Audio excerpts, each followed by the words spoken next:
Hello class, in this video I'm covering vertical analysis. Now vertical analysis is very easy to perform. The calculations are simple. So let's take a look. Now this is an income statement, a typical income statement in this part.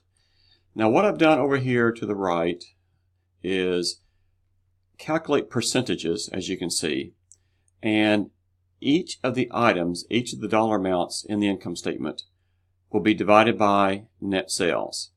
I did not calculate percentages up here because you always start with net sales. So of course, net sales divided by itself is 100%.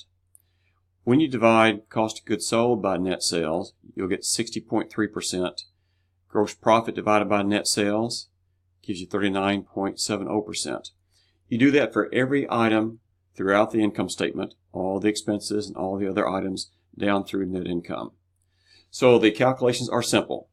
Now the reason we do this is to try to see if we can spot any items that look out of place. Like for example, if you look at your gross profit percentage, and here we see 39.7%. If you're used to let's say a 45% gross profit percentage, then you might want to say, well, why is this percent so low?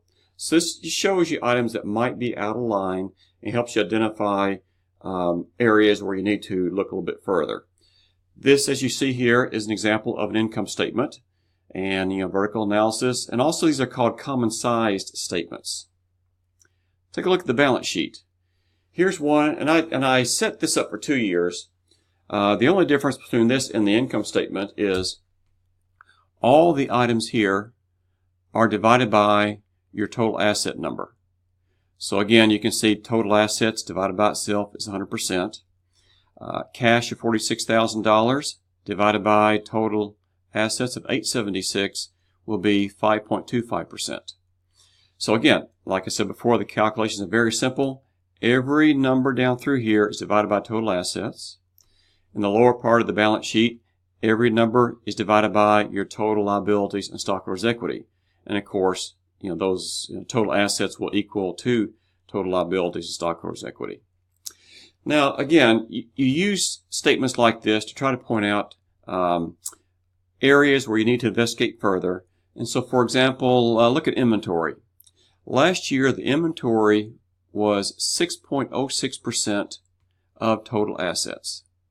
Well, this year, that number is 10.27%. That's a pretty good change. That's a large increase. So you might want to investigate further. Maybe you're carrying too much inventory on hand. Maybe you're carrying slow inventory you're not selling. So you just look through the numbers, look for items that just don't look quite right as you go down through the statements. Really, that's it.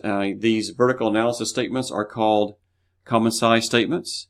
And you have the balance sheet. You can compare a couple of years. The income statement, you could compare 2 years here also. I just had 1 year.